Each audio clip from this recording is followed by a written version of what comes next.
তলাতল ঘৰলৈ যেতিয়া আমি সোমাই আহোঁ, তলাতল ঘৰৰ যি গড় আছে আৰু মূল যিখন দুৱাৰ আছে, আহি আমি তলাতল ঘৰৰ অংশটো পামহি, পোৱাৰ কাষতে এটা পুখুৰী আছে।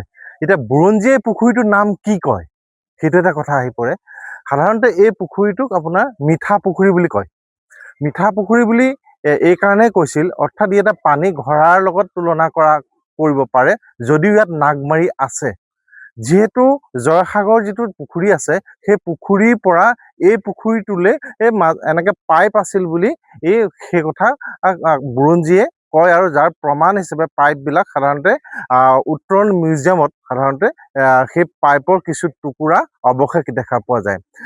যিহেতু এই পুখুৰীটো মিঠা পুখুৰী, অৰ্থাৎ ইয়াৰ পানীবিলাক পৰিষ্কাৰ থকাৰ কাৰণে সেই সময়ত মিঠা পুখুৰী বুলি কোৱা হৈছিল। যিটো সময়ত স্বৰ্গদেউ ৰাজেশ্বৰ সিংহৰ ৰাজত্বকাল চলি আছিল, সময় 1751 to 69, 17 বছৰ 7 মাহ 21 দিনে স্বৰ্গদেউজনে ৰাজত্ব কৰিছিল।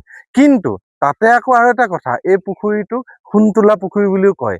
তাৰ আঁৰৰ কাহিনীটো হৈছে কি, যেতিয়া মোৱামৰীয়াসকলে সেই সিটো চাইডৰ পৰা এই যিটো গড় এনেকে ভাঙি আহি পেলাই এই অংশত অৰ্থাৎ ৰাজেশ্বৰ সিংহক যেতিয়া আঘব মৰাণতে বন্দী কৰিছিল, আৰু সেই সময়ত এই ৰাজকাৰেংটো বহু অংশ জ্বলাই দিছিল। আৰু সেই সময়ত কি হয়, এই ৰাজকাৰেঙৰ বহু সম্পদ এই পুখুৰীলৈ এনেকে সেইসকলে পেলাই দিছিল, আৰু পেলোৱাৰ পাছত সোণ এনেকে পেলাই পাছত তোলাৰ কাৰণে মানে মুখ বাগৰি সোণতোলা পুখুৰী হয়। অৰ্থাৎ এই তলাতল ঘৰত যিটো ভিতৰৰ যিটো গড়, সেই গড়ত বৰ্তমান দুটা পুখুৰী দেখা পোৱা যায়, আৰু সিফালে আছে খটখটি পুখুৰী আৰু এইফালে আছে মিঠা পুখুৰী।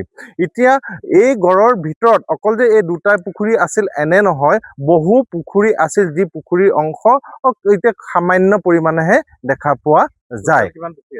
এতিয়া একমুখে ক'ব পৰা নাযায়। সেই সম্পৰ্কত পদ্মনাথ গোহাঁই বৰুৱাৰ এটা বিশেষ টোকা আছে, সেইটো পঢ়িলে কোন স্থানত কি আছিল সেই কথাটো গম পোৱা যায়। নদুৱাৰ পৰা কেন্দ্ৰ কৰি, অৰ্থাৎ যিবিলাক ভেটি আছে নহয়, যিখন হয় সেই দুৱাৰকেইখন আছে হয়, কিন্তু সেই দুৱাৰৰ কাষে কাষে যিবিলাক মানে সেই সময়ত মন্ত্ৰীসকল আছিল, বুঢ়াগোহাঁই বৰগোহাঁই, সেই তেওঁলোকৰ ভেটিবিলাক পোৱা যায়। সেইকাৰণে স্থানীয় মানুহে এতিয়াও তলাতল ঘৰলৈ আহিলে পুৰণি কিছুমান মানুহৰ, অৰ্থাৎ জোলা গাঁও বা হওক, চিপাহী গাঁও বা হওক, এই গাঁৱৰ মানুহ আহিলে সেই পুৰণি তেওঁলোকৰ ককাহঁতৰ দিনৰ পৰা শুনা কথাবিলাকৰ সেই স্থানটো আঙুলিয়াই দিয়ে। মিঠা পুখুৰীটো অৰ্থাৎ সেইটো সময়ত পানী ব্যৱহাৰ কৰিছিল, যিহেতু সিটো চাইডে চাংমাই খাল আছিল বুলি কোৱা হয়। চাংমাই খাল অৰ্থাৎ ৰান্ধনী ঘৰ, অৰ্থাৎ সেইটো সময়ত ইয়াৰ পানী ব্যৱহৃত হৈ আছিল। ৰাজেশ্বৰ সিংহৰ দিনত হৈছিল।